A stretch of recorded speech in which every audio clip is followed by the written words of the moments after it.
Yesu nashimwe. Ndabaramukije mwese mu izina rya Yesu. Yesu nashimwe. Bwa mbere nagomba shimira Imana ko bikunze tukaba kumwe muri uyu mwanya mwiza ngo dusangire ibihe byiza nk'ibi, kandi nongere shimire n'ababene data bakoreshejwe n'Imana bakiyumvira gutegura ibihe by'inyigisho nk'ibi. Yesu abahezagire cyane. Hanyuma muko mbandanya nifuza kubaha intasho. Mva hariya baradutumanya intasho kuri bene data n'abavyeyi baturongoye bose baradutumanya intasho muzakire. Yesu nashimwe. Jero naragwaye grippe ariko ndizera ko tuza gutahurana. Muranyumva. Nuko rero turashimiye n'Imana ko byakunze mukaba mwitavye kugira muze twige ijambo ry'Imana. Yesu nashimwe. Gihe kimwe Dawidi ngo ari mu bibazo, agorewe mu ishamba kubera kurondegwa na Sauli. Yonatani yaramusanzeyo, agomba kuvuga ijambo yavuze ngo yaje kumuremesha mu vy'Imana. Yesu ashimwe. Yaje kumuremesha mu vy'Imana. Bituma mvuze iryo jambo nuko aya miga y'ingo n'imiryango ni hesha atangwa, ariko tugomba kuyigisha mu vy'Imana. Sinzi ko turi kumwe, kuko Bibiliya siyo yigisha yonyene, harabigisha benshi cyane. Nivyo la culture iratwigisha, isi yuno munsi irigisha, ariko tugomba turabire hamwe ijambo ry'Imana ico rivuga ku buzima bw'imiryango, nico Bibiliya dusaba. Yesu nashimwe. Nagomba rero ndabahe kaze, mwakoze kumpa kaze, ariko nanje nipfuje kubaha kaze muri uyu mwanya mwiza tugiye gusangira iki cigwa. Nibaza ko co tugirira ikimazi gikomeye cyane. Imana idufashije tukabihambya kandi tukabikora. Yesu nashimwe. Bibiliya ivuga ngo abantu banje bishwe no kutamenya, kandi ubundi yavuze ngo utazi ko atazi ntazopfa amenye.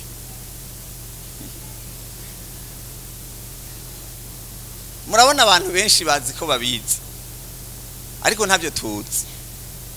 Kandi rero iyo umuntu atabyazi kandi atabyazi atazi nuko atagize atabizi, kandi akibwira ko abizi, biragoye ko ari cyo kwizera kuri uwo muntu ko ari ikintu azopfa amenye, kuko deja n'ubukene bwiwe ntabwo azi.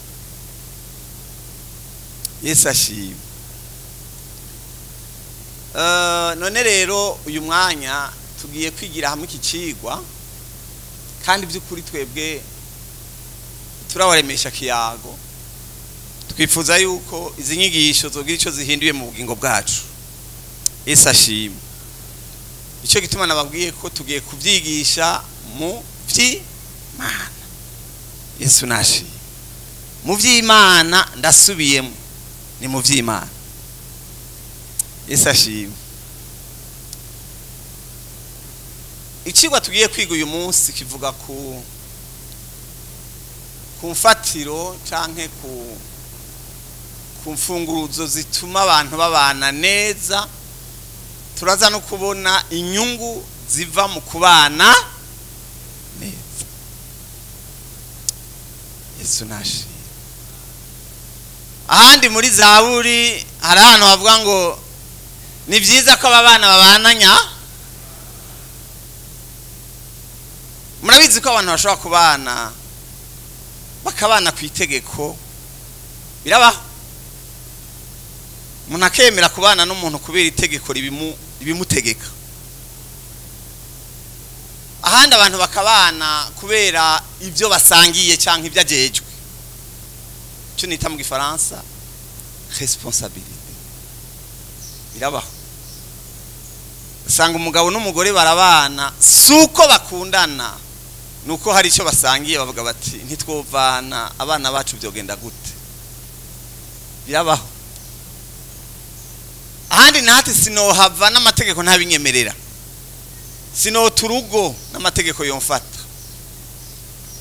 Biraba abacamanza barabizi ko hariho ibihano by'abantu batitwararika ingo zabo, nibyo.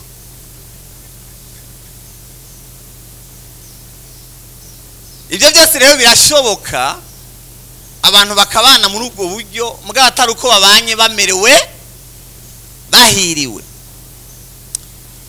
Yesu nashimwe.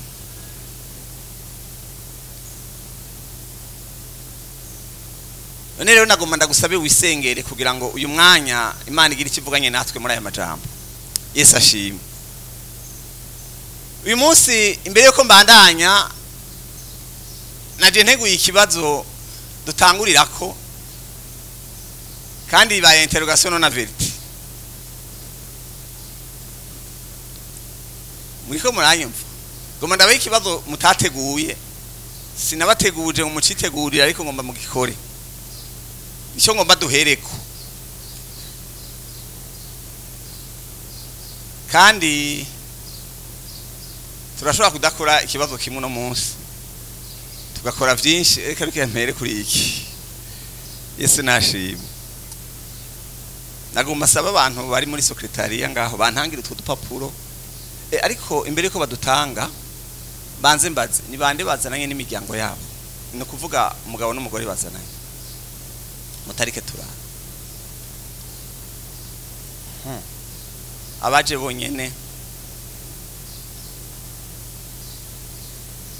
ndabona muri benshi. Hanyuma nagoma sabe abantu mwazananye n'abafasoni banyu mukaba mwicaranye mubanze mutandukane gato ko mukora icyo kibazo. Uwo bari kumwe na madame wiwe nakanya gato yacagaruka, ntugire ubwoba, ntateba. Igituma ashatse ko mutandukana, urabona hari gihe abantu bakundana bakarenza kugeza naho n'ikibazo bagisangira. Agihe bakundana kugeza naho n'ikibazo akimukorera canke. Nagomba rero muri iki kibazo tugira dukore, muri iki kibazo tugomba dukore mubanze mutandukane gato kugira ngo iki kibazo gikorwe umuntu wese yidegembya. Vete nshatse ko nifuje ko mukora ikibazo muri umuntu wese atekanya, atajisho riri iruhande yiwe, tana trisheri. Ndasubiyemo iki kibazo ni kibazo cigenga, naho duhava dufashanya ibindi bikurikira. Kuri iki kibazo tugira dukore, umuntu wese akore ku giti, kandi je ndabaravye muri abakiriso, niraza ko mudatrisha.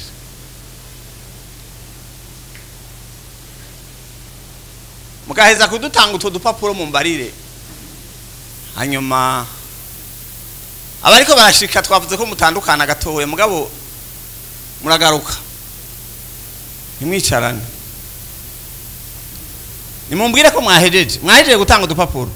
Hari utararonka gira sinzi nitwaba ari duke turaza kurondera utundi. Yesu nashimwe. Abamaze gushika bahawe udupapuro n'abatarashika protocole muradufasha muze kubaha, hanyuma mubabwire mu gutwi ikibazo ko kivuga. Ikibazo tugera dukore ni kuri ntikigoye, bisaba inyinshi imwe gusa, ni ego canke oya. Ako gapapuro banza mugahimbure mu kabiri, kuko none ego canke oya birasaba kugira ngo bisaba hanene ya wandika. Igituma ngo mvye tugahimbure ni kuya dushobora kuza gukora ikibazo kindi mu nyuma. Nimubike aho muza gukorera. Mwatabuye? Alors, tugende. Munkurikirana iki kibazo ngira mbaze. Wishura yego canke oya. Nta bindi bintu birimo. Sa? Nta mazina jako. Sinzi ko muri ko muranyumva. Kandi gituma ngo mu butekane nta zina riza kujako, nta n'umenya uwavyanditse none si yego canke oya byo mumva bigoye ngibatse nagomba ndababaze umuntu wese afise urupapuro afise wo bubakanye ufatiye ku mubano ubanye n'uwo mubakanye muracyumva ufatiye ku mubano ubanye n'uwo mubakanye iyo bavyashoboka gusubira gucagura cyangwa gucagurwa hakaza uwo nyene muri kumwe ubona wo mwemera nukuvuga uwo ufise muhira canke ufise ngaha ari muhira canke mwazananye twavuze ko umuntu wese yishura subire mu kibazo navuze nti ufatiye ku mubano ubanye n'uwo mubakanye nibyo yaba byashoboka gusubira gucagura canke gucagurwa hakaza uwo nyene muri kumwe ubona wo mwemera mumva bigoye ni ego canke nuvuga ati nukuri je Imana yarandoshe avuga ati nukuri Imana yaranyoheje ndoha undi bwobwo ibi bintu ntavyo nari kujamo naho nyene urumva ko ari we watavyo wokwemera vyandiki uti naho uvuga uti jewe kubera nagondojwe yitangondoza sinari kwemera naho nyene ndika ego canke kandi cyo kibazo ngira ntigisaba ibiharuro birebire mumva barabanza kwiyumvira birebire nce saba rero abo bantu bariko baradufasha begeranye utwo dupapuro neza ko majije kwishura yego ivyo ntibiteba begeranye utwo dupapuro baraza kutugirira ntuzeye baturabire nimba bose bavuze ego muratwandikira ibitigiri mufatiye kutwo mwaronse turabe ko bose ari ego canke Yesu nashimwe ngomba tubandanye baraza kutugirira icegeranyo baturabire uko bimeze baraza kuduha raporo nizere ko mwavugishije ukuri nta cyagezo kiri kuri wewe ariko ni byiza kuvugisha ukuri igituma mbajije iki kibazo nuko ari cyo rufatiro rw'ikigwa cy'uno munsi Yesu ashimwe tugomba abantu batabanye ku mategeko batabanye kubera ibyo basangiye bahuriye ko abantu babanye kubera bakundana Yesu nashimwe nuko rero Imana ishimwe nagomba dukomeze iki cigwa none hagira abantu badusomera aya majambo icete cya mbere cya Petero 3:7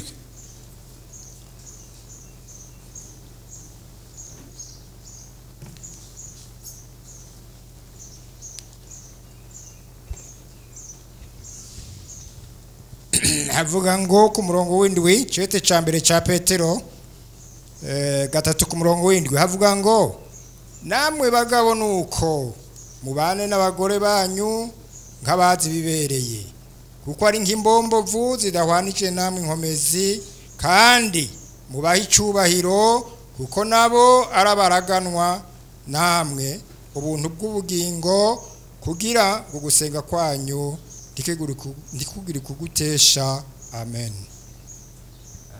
Unda dusomere Musiguzi 9:9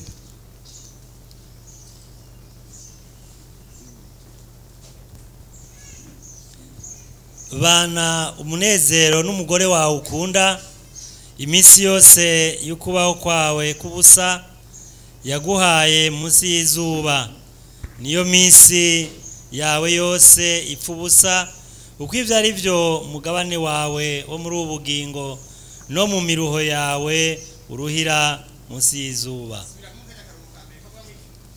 bana umunezero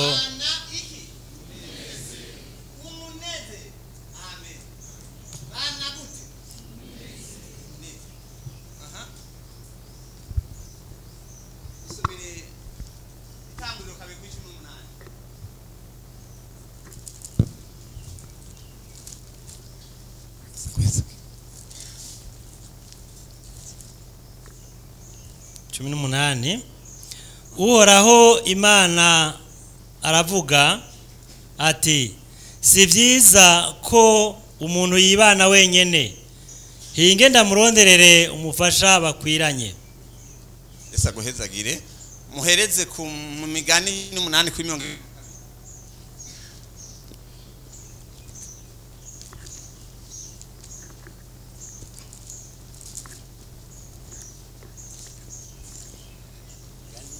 Imigani 18 kuri 22.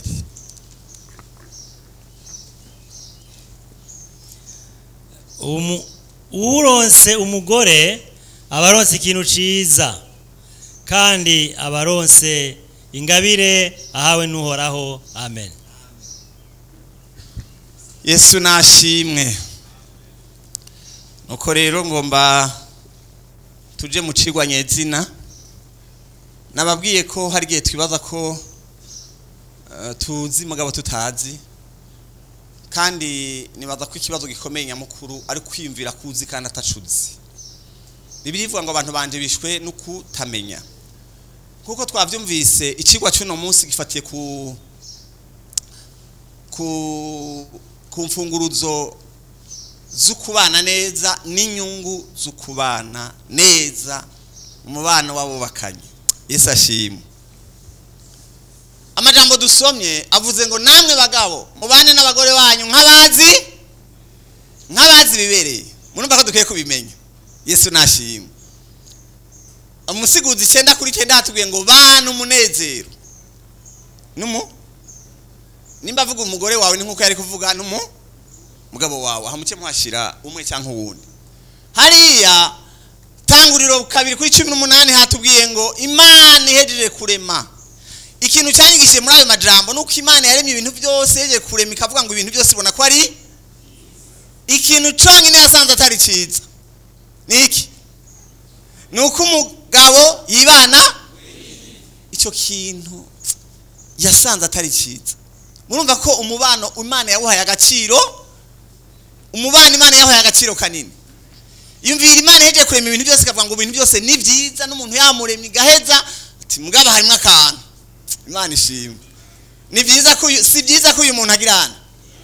Kwibana wenyene hari ico bizomwonza, hari ikintu atazoshobora. Yesu nashimwe. Hariya twasimye ngo urose umugore abarose iki? Umutwaro.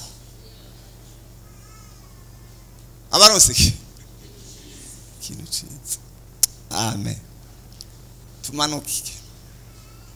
Okay. Munkundire gato ndababwire ibigize iki cigwa. Harimo intumbero y'iki cigwa. Harimo intangamarara.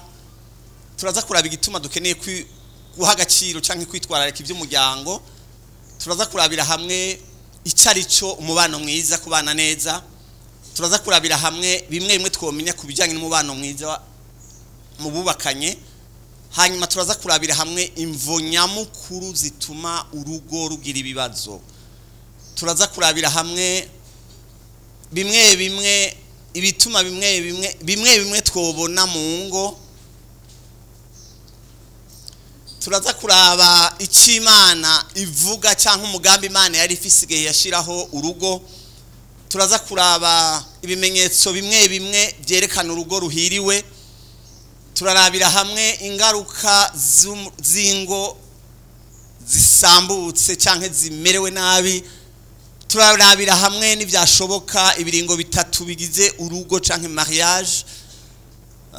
Turaza kurabira hamwe rero imfunguruzo zituma urugo rubaho ruhiriwe. Turabe ivyiza biva mu kubana neza.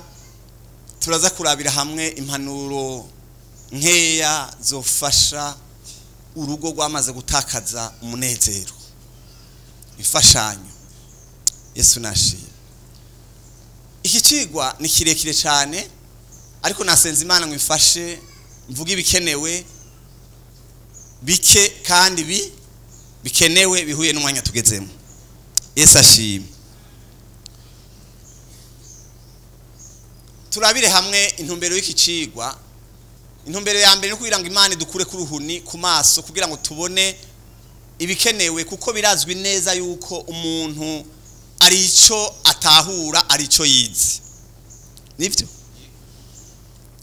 Bibiri ivuga ngo abantu banje bishwe no kutagirana no kutamenya mwabantu muri ngaha kurica sinzi ko muri ko murantahura nagomba ndababwire ko umuntu ashobora gukora ikibi atapanza kugikora agitewe nuko atagizene atazi mwese mwicaye utazi gutwara imodoka abo impango ayitwara atayazi yogonga abantu atamugambi mubi yari afise yishwe no kutagira kutamenya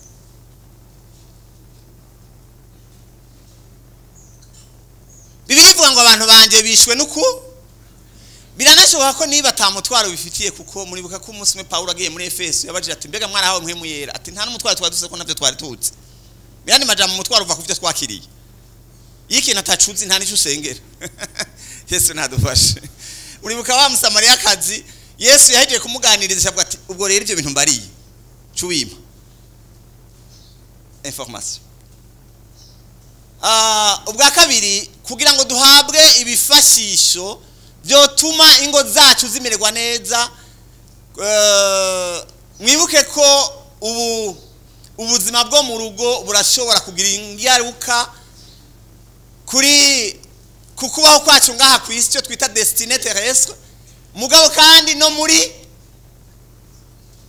kazoza kibihe bita ibi bintu muravyemera ku rugo rushobora kuguhushisha iki urugo rashobora kuguhushisha ijuru gasi umugambi wo kuja mu ijuru atahandi hano byavuye hehe ngaha ku isi programme Imana yari gufise kikononekara atahandi byapfiriye ni hehe mu rugo turabire hamwe kugira ngo duhamagarira abantu kumenya uruhara rw'umuntu wese mu bubakanye kugira ngo urugo rumere neza na cyane cyane kuko urugo ni umurima bakurikirana un champ qui doit être bien entretenu nukuvuga ko kuranirwa ku rugo si byizana birafite icyo bivako sinzi ko munyumva ni byizana mwabantu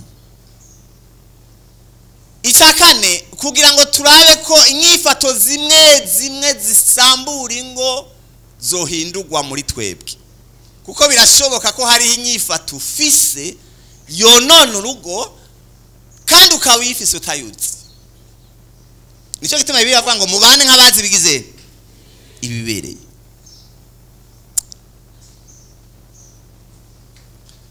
nje kuntanga marara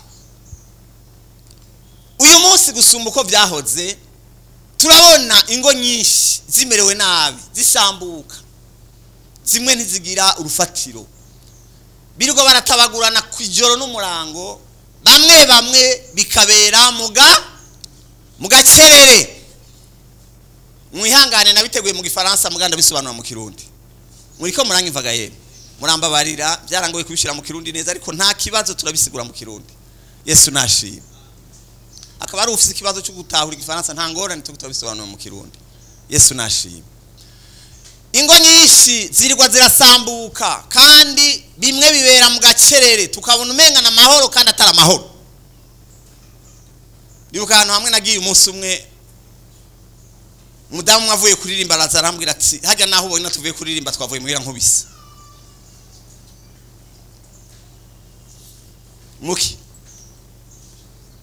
mu gacerere cyo gituma mu kirundi hariho n'imigani ivuga ngo zirara bugaca hawo menye cyabaye cyatuzinduka tukisiga amavuta ntawuzi vyabereye mu rugo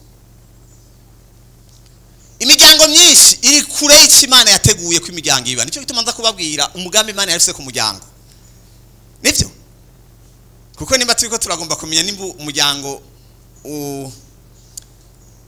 umerewe neza nuko uri kurishura ku by'Imana yari witezeko abagize imiryango mbere n'abakristo yo ndiko ndavuga survive au lieu de vivre bitwa ko bariho mugabo batariho bari kure cyane y'Imana yarateguye kera kuri bo ubuzima bw'imiryango myinshi bukomeza kumererwa nabi mu miryango myinshi hari ibibazo gusumba inyishu bamwe bararogreta canke baricuza ubuto bwabo bakishyuza ubukumi bwabo, ubusore n'ubukumi kandi bitakigaruka.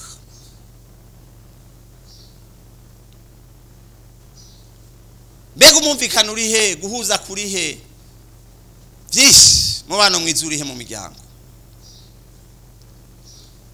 Murabona abantu batarubaka bazi yuko nibashikira urugo bazoba ikibazo kigizene. Niyo mufata ari gihe usanga umutwara agenda naro kuvuga ati man untabara umpiki, untabara umurugo, icyo nkaronka umufasha.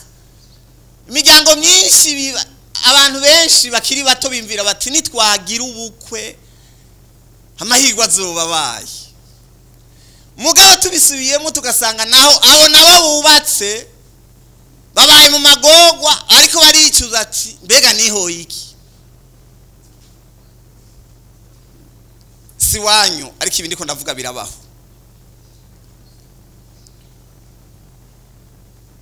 Ikigaragara nuko abantu benshi ntibazi Imana yashiriyeho urugo. Birazwi neza ko iyo ikintu utazi icyo kimaze uraconona. Iyo utazi icyo ikintu kimaze kigirana. Iyi mikro ndiko ndakoresha ntazi icyo yakorewe nca ndayihindura umurisho. Kuko sinzi icyo yagitene. Imisi yose, lorsque le but d'une chose est ignoré, l'abus est inévitable.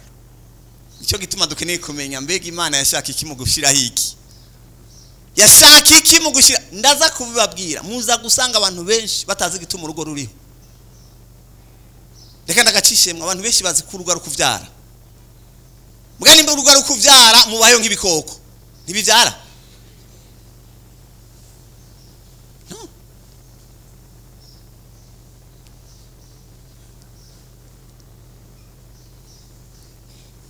Turabona abantu benshi babubatse babayo nk'abari bonyene.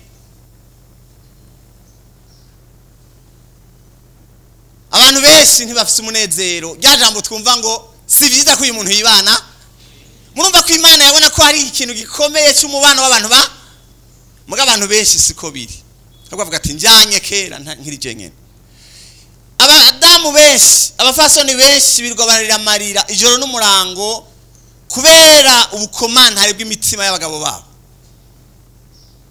Cyo twita mu Gifaransa l'insensibilité et la méchanceté. Hagi umuntu ashobora kuba ari umuntu atashagize atachanezwe kandi uwo muntu atachanezwe arabikora n'ijya azogirana susubira. Mu Gifaransa tubita ba auteur inconscient de blessure. No kuvuga abantu bateza ibikomere kandi batagize. Umuntu ateza ibikomere kandi atabyagize. Atavyaze. Yagusanga uri kurarira yagukomerekeje ashatangura gukemera abadayimoni ko baguteye. Nashobora kurondera iyo byaje. Mu miryango myinshi bamwe ntibashaka no gutaha iyo bahejeje akazi bifuza kwigumira ku buzi kubera ingo nyinshi zahindutse ibigo by'ibikomere. Tarabiya barayeba bukababuragira. Nabavuze ngo simwebwe ariko ngira ngo nudatunze inkarabona aho zigirana. Hari abantu ku kazi ari haronka kuruhukira muhira n'amagogo. Turiko turashika ahantu tubona kwahukana bisigara ikintu gisanzwe no mu bakristo. Vyabaye ibintu bisanzwe. Mugabo ikibabaje nuko reka mbwira abakozi Imana bari ngaha. Ikibabaje nuko turiko turashira ingufu cyane kubikorane byuzuye stade. Mugani turiko turinjira mu madetaye hariya. Nivyo nituko turinjira muri bwa buzima hariya mu migwi. Ndabibutse ikintu kimwe tukiraha. Ikintu cya mbere cyasambutse kugira ngo isimere ukimeze n'umuryango wa mbere. Niyo mpamvu nitwakiza umuryango umwe ngaha zuba dukije hafi nasiyo yose. Amen.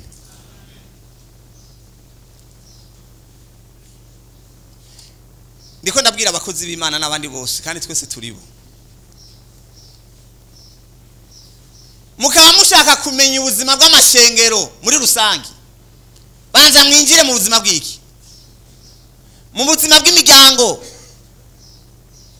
en particulier. Uyu munsi gusumba uko byahoze, harageze ko dusubiza inguvu ku ngingo nkuru ngendegwa ko zijanye n'umuryango, kuko mwibuke yuko isi ubwa mbere na mbere yagize ingorane kubera umuryango wagizene, umuryango wasambutse. Niho byatanguriye byose, aya magorwa yose turiko turabamwo ni wa muryango wa mbere wagirana wasambuka.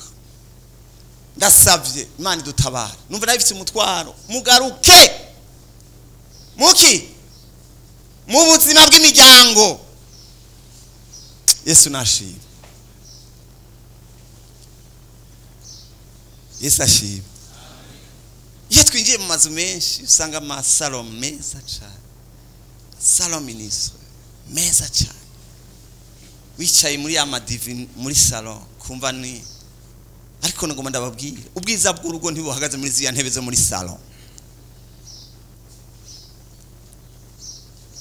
Turi kumwe? Umuryango nutegereza kuba ahantu duhurira tukarya tukaryama, ahandi igihe bari hoteli. Sivyo? Mugabo hari ahantu twumva iki? Urukundo hagati y'abubakanye, hagati y'ababana, ahandi ko ndavuga muri rusangi, umunezero, ahantu umuntu yumva buruhukiro muri isi irikiranyiganzwa n'imiyaga. Urugo hategereza kuba ahantu winjira ukavuga uti basi ashi ndagizene, ndashitse mu rugo. N'ubuhungiro Imana yashizeho kuri ibi bintu by'imiyaga y'ubuzima. Imana yarabonye ko umuryango hagomba kuba ahantu umuntu avuga ati ntaco ninataha ndagirana, ninataha ndaruhuka. Si inzu nziza, si ibintu biri mu nzu, si amadekoro mwashizeyo, si ibintu mwerekana mu nzu umuntu ashitse akabona ibintu by'ibitangaza. Si byo bigize urugo, bige nishobora kubuza amarira, umuntu arabirirana biri hari. Ibyo mvuga birumvikana. Umuntu ashobora kurirana bya bintu byiza ubona mu nzu kabigoranwa.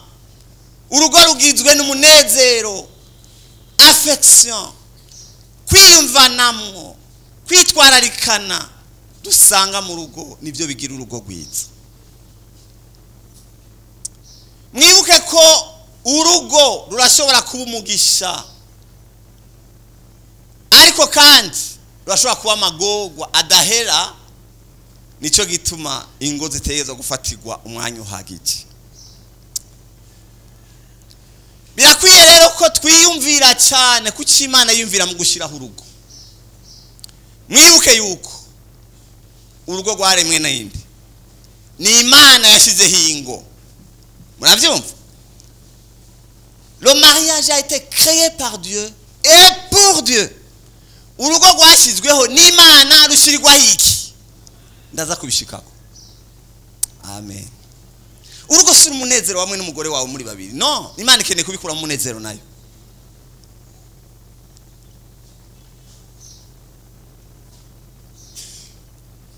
Isi no munsi yaroroheje ibintu yuko umenga kubana ubukwe canke urugo n'abantu babiri bigira hamwe, bakerekana ko bakundana, kugeza aho abantu benshi bashobora kwimvira ko bashobora kureshisha ingo zabo Imana itarimwo muri besha. Ndaza kubabwira ko urugo rudashoboka Imana itari hagati muri ko. Ntibiba. Nk'abakristo dutegerezwa kumenya ko urugo atari ikintu umuntu apfa guhitamo uko, mugabo dutegerezwa kumenya yuko urugo rutegerezwa kubakirwa ku bugombe bw'Imana. Yesu ashimwe.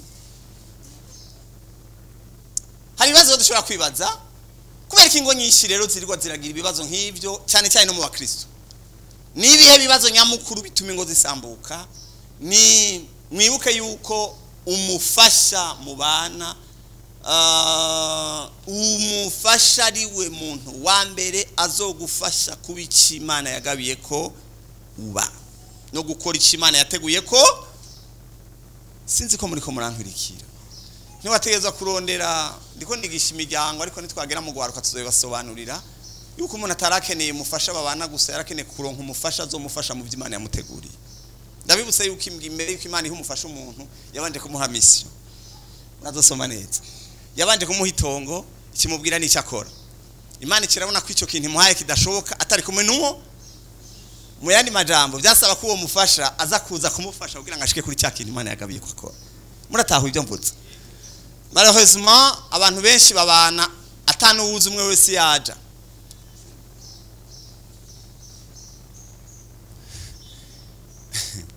ni nko kugenda ugafata ugasaba lift aho kwibarabara ukurira iyo modoka utazi usabye lift yagizene yaroye mushitse hagati mu nzira agacha kubwira ati jewe ndo yaha nawe utisiyo naja mugabo rero kubera uwagutwaye ari wafise inguvu avuga ati uramperekeza iyonja ubishaka utagirana kuko winjiye iyo modoka utazi nawe nyene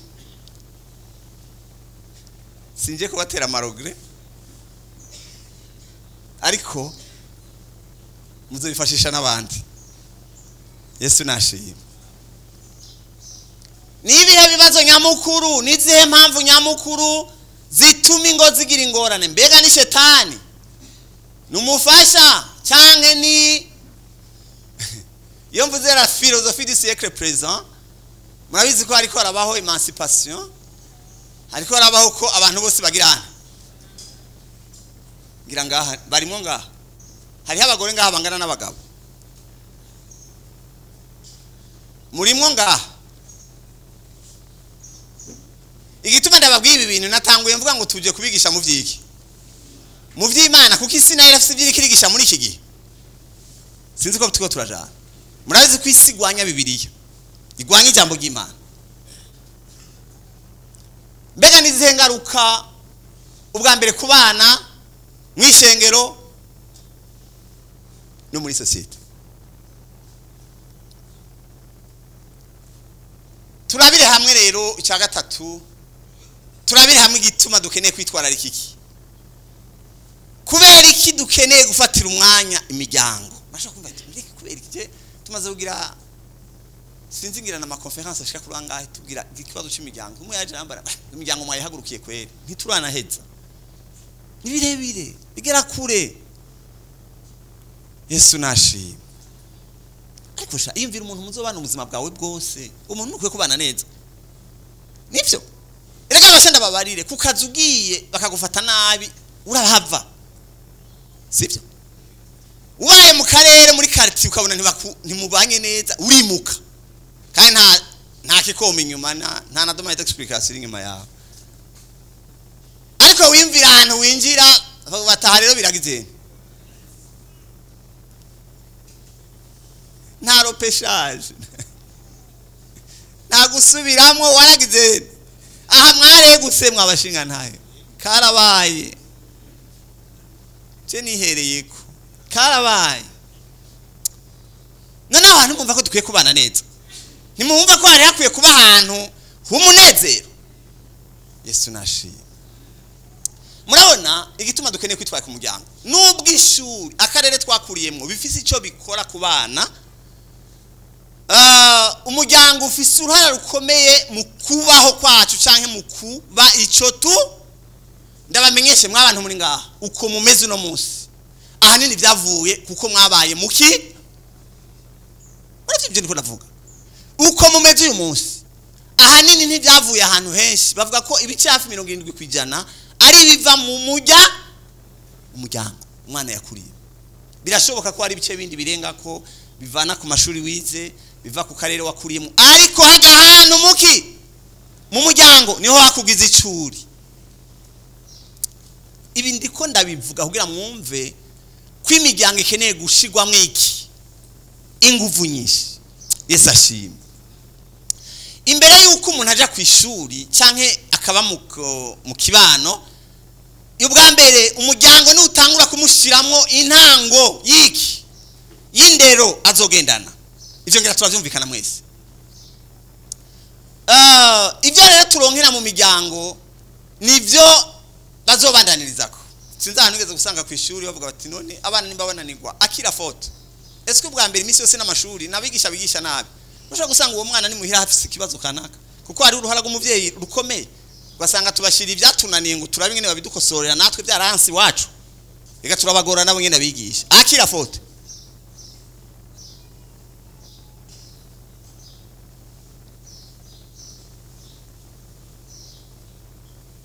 Umuryango mwiza, ishuri, ivyo birafasha kugira ngo umwana azagire ico avamwo ciza. Umwana atangura kuronka ibizomugira uko azoba kuva kiri mu nda ya nyina. Sinzi ko mutahura ibi. Sinzi nta manyega aza kuronka kubivuga ko ariko murabizi ko umwana atangura gusangira ubuzima n'umuvyeyi kuva kiri mu nda yiwe. Murabizi? Nibyo. Ismaeli yabwiwe gute? Uzoba igikoko cyo mwi uzoba inyeshamba.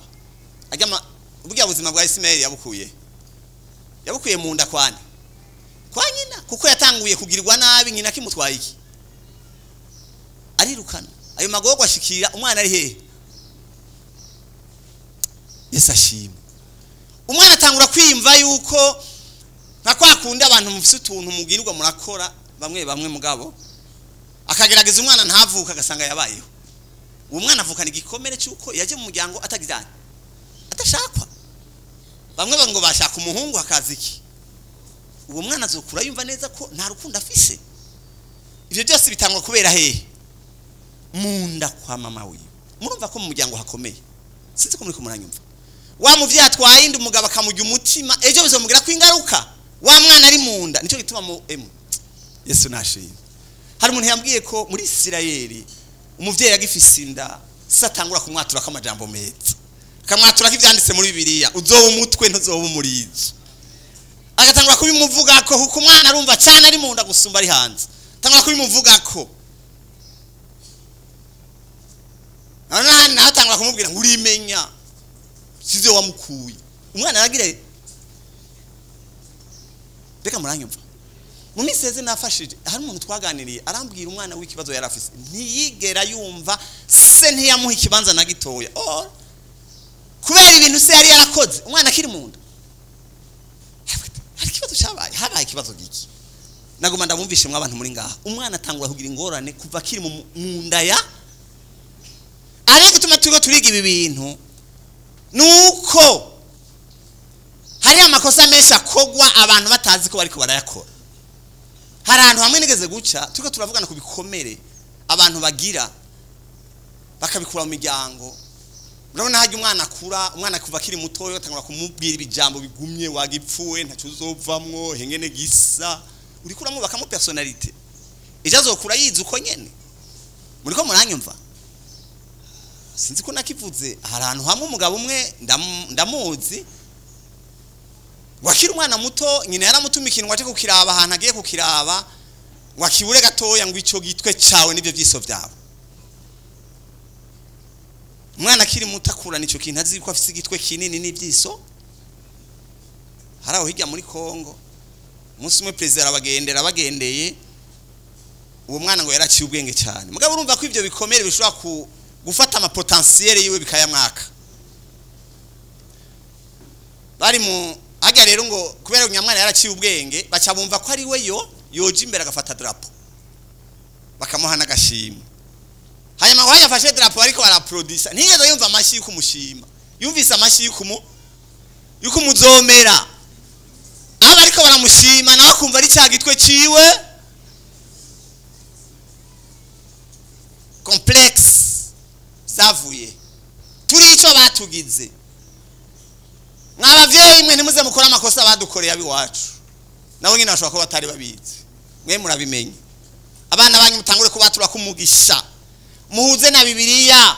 Bimugoye reke kubigira identité yiwe. Agize intege nkure kuvugira ko ariko azokwama. L'échec n'est pas l'identité. Isashim. mutangura ubunyene namwe muraraba neza ico mwabaye simwe mwabyigize bimwe bimwe ariko Yesu nashimwe yaraje gukosora ivy'imiryango yononye amen mu byazanye Yesu yari yaje gukiza ivy'imiryango yononye ivy'isi yononye ndababwire turi bamvuye kure aho Imana yarakosoye ibintu amen byaragaragaye yuko abantu bakuriye mu miryango imeze neza ifise umubano mwiza abantu bafitaniye imigenderanire myiza bamaze gukura batamenya nk'abatakuriye aho hantu ajya amavaleur yose sociale ajya amavaleur tuyigira he murabona twebwe vuri mahari ibintu byatugoye hari gihe wasanga n'umuntu ni wawo mu nzu mu kujya biyugarana ntihagiye n'umushitsi yinjira uje kukura musango bagutumye iki umuntu aje akaba ari problème atangwa kuba ati nkubaje kuduteza ibibazo umwana ariko aravyumva none mbari ingene uwo mwana uzomurondera mu social amaze gukura nawe nyine ntavyo yabonye mu rugiwe bajya biyugaranye uwundi nawe yaje kuramutsa biwabo hirya agashikira ku nkoni uvuye mbwira ingene tuzomukura mu kintu namara kugira zangeso amacha kubirigishirizwa he mu miryango niho babiyagira batangura kuvuga abana bagirana kuko murabizi yuko abana na bastajere taza kukiraba na bastajere turi kumwe Yesu ashimwe niyo mpamvu Imana yabwira abisirayeli yuko ibi byagezwe baze biganire bari mu mazu bakrea environnement mu mazu hategezwa kuba bavuga ngo bavyandike kubishimajyango kugira ngo umwana ashise mu nzu abone iki ibyagezwe by'Imana amen bategezwa gucrea atmosphere izotuma abana bakunda Imana Yesu ashimwe kuba umuntu mwiza afite ishamari ya societe ahabaye azi ubuzima bw'abandi ibyo ni ibintu tukura hehe mu miryango kandi tubihabwa bigaca bigenda biraba de generation tukenda turabihana Yesu nashimwe birakomeye kumenya yuko ibintu byinshi twabikuye aho tubaye mu miryango kubera umuryango ariho hantu hambere umuntu akura ibizomugira icyo azoba amaze gukura imiryango twakuriyemo nabivuze niyo itudefinise icyo tuzoba tumaze gukura imiryango imwe usanga bakundana bitanaho nivyo biyumvirana ko abana barabibona abana nabo baragowe abantu biyugarana bamwe imbere bagacika une menace bagacika abantu bagoye society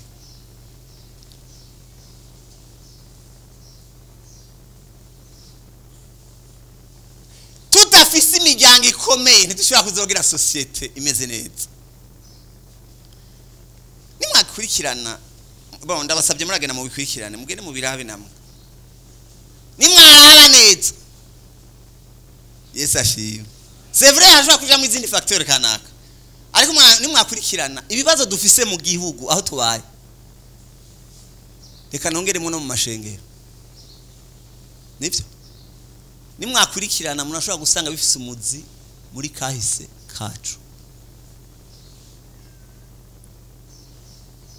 andiko mbwira abanyabwenge muragenda mukora ubushakashatsi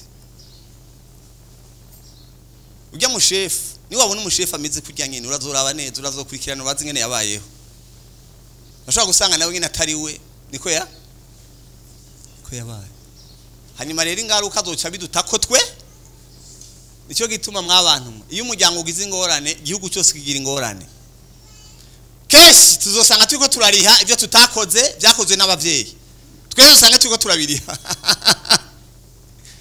Yesu nashimwe nicyo gituma abarundi bakunda kuvuga ngo umwana si umwe turakwiye gufashanya selon le vieux proverbe chinois abashinwa baciye umugani yuko urunganwe rumwe ruratera ibiti urundi runganwe rukazogira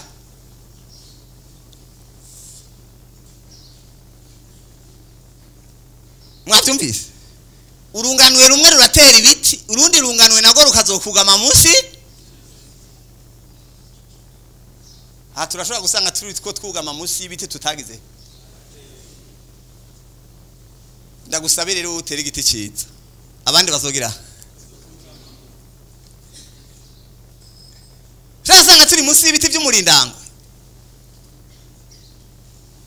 turi munsi yabyo muca muvyumva nawe.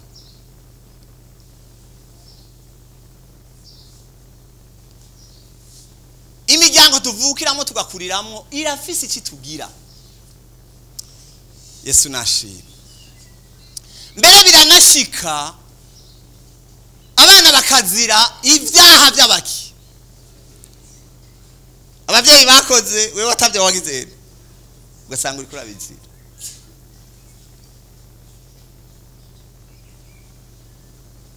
Umuryango urafise icyo ukora ku buzima tubaho. Abantu ushobora gusanga arabasampara mu ibarabara batangura kurondera ubuzima murababona bari mu ibarabara. Zani ngona z'imiryango sivyo? Ukuntu tubayeho, ukuntu twiyumvira, standing dove ni kuvuga ubuzima tubayemwo, amashuri twiga mugasanga ajya kwiga mu ishuri hanitse kubera umuryango bimwemerera ubundi ntibikunda. Murumva ko umuryango ufise uburyo tubayeho, uburyo dufungura n'uburyo twambara byose birava ku muryango. Umuntu twiko turabona uyu munsi muri societe si umuntu yizanye nuwagizwe uko ari n'imiryango. Reka ndababwire mwese mwicaye ngaha muri cyo mwagizwe n'imiryango. C'est vrai? Kandi siniko nababwira ngo murogerete kuko nabo nyine bashobora ko batavyo bari bazi. Ngomba ko mukosora mwe bivyo wanyu. Ntimuro produise ama scenario yayandi nyene. Muraba biwanyu nabo mubategure bazoba abantu bikimaze. Amen. Mwebwe murabimenye kandi kuva uyu munsi mubimenye muri responsable ivyo mumenye. Yesu nashimye. Narigeze kuba ndiko ntanga ikigwa cy'ibikomere byabereye mu miryango. Umupapa umwe cyaragenda yari umutamakuze ngo cyaragenda aratuma akabana biwe bose arabasaba ikigongo ati mumba barire narabishe. Yareka arashingira ntaye ko yabakoranije bose ati naragiriye nabi. Mwe ntimuzobikore mwabimenye.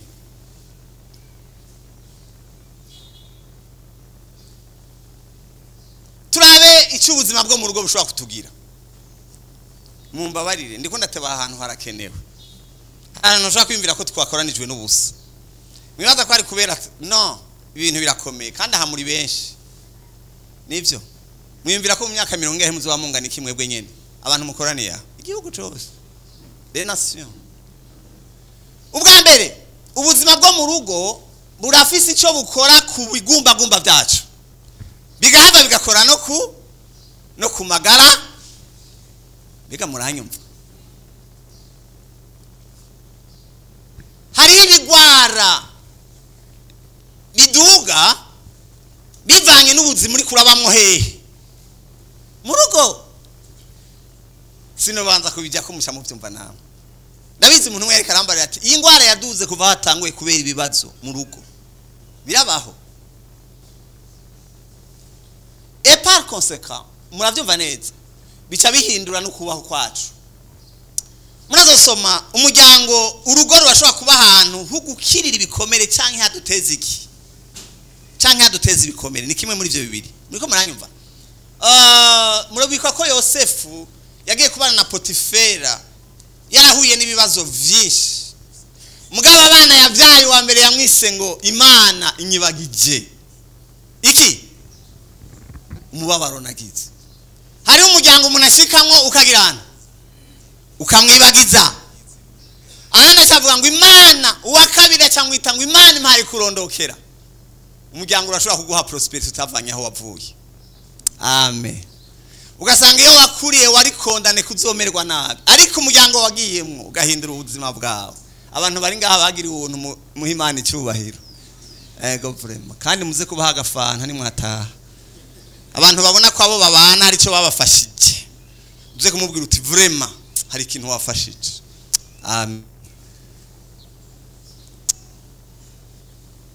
Nibasubira baze badutegurire tugasangire. Yesu nashi.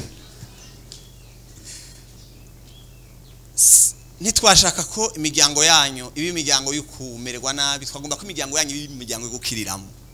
Icyo utarose hari iwanyu uzugikure kuko Imana yavuze ngo si byiza ko uyu muntu yibana nuko yabona ko uwo muntu wa kabiri hari cyazoza kumara mu buzima bwawe. Amen.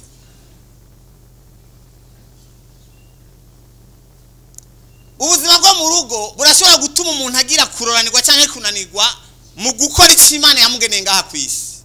Nivyo murazi ko umugambi w'Imana ushobora kononekara kubera urugo winjiyemo. Nibyo ndababaza iki mu bantu bagize uruhara kugira ngo Samson umugambi w'Imana upfe ninde?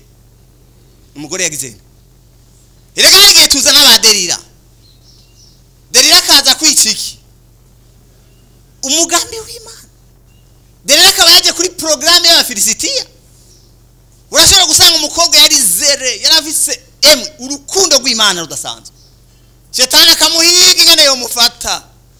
Teka nzo kurondera umugabo sha. So guhenda ngo ziriko. Nawe aje kwiciki. Tuzovyigisha ugwaruka. Amen. Abantu mwagira ubuntu murashima Imana. Ega umugambi w'Imana ashobora kuba avorté ugapfa kubera urugo wagize nte. Erega umuntu arinjira mu rugo rukamuhindura imbohe.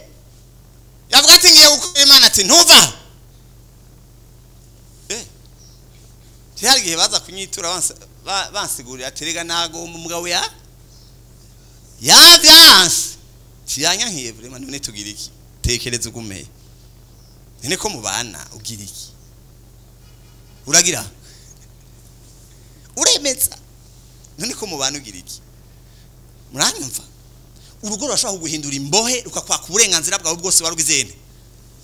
Wagomba gutanga ihigira cuma ati ukure ngaha. Aya sai wawe. Sinza kugishika ko mbere bamwe n'abantu urugo abagabo baciye bafata n'amakonte yabo bayagi kubera babonye kumenga murayonona.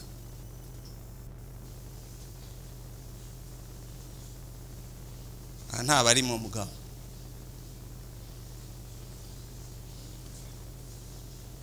Ubuzima tugira mu rugo burashobora gutuma tugira icyo tumaze mu gikorwa cy'Imana canke bikanga.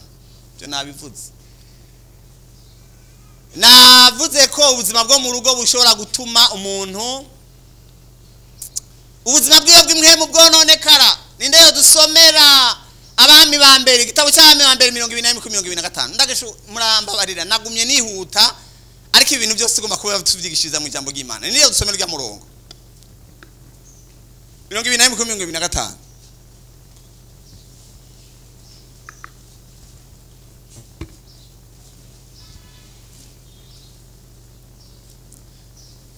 wahabonye nyarutse. Ego abami ba mbere 2025 avuga ngo kandi nta wundi yigeze kwigira umugurano wo gukora ivyo uhoraho abona ko ari bibi nka Ahabu yavyohejwe n'umwamikazi wiwe Yezebeli. Mwumvise ngo yagize yavyohejwe na yavyohejwe na ibyo bintu mwumva kera yarabitse yavyigishijwe nani? Umwamikazi w'Yezebeli. Ubukristo bwawe ubugingo bwawe bwo mu buryo bw'imhemu urashobora urugo rurashobora kukwicira votre état spirituel ntakononekara kubera urugo yagiyemwo. Niyo mpamvu sinje kubatera gusubira inyuma mu regreta urugo bivuga ngo hora atari we yubaka abubatsi yiruhiriza ubusa. Hage y'amajambo dusomye abami ba mbere naho 11:3 gushaka kuri 6 havuga ngo iki? Havuga ingene Salomo yahavuye umutima wihuva ku Mana bitewe n'abagore yagizene. Abagore abanyamahanga kazi yagiye arakwega umutima wawe urate urava ku Mana y'abacitondera ibyagezo vy'Imana.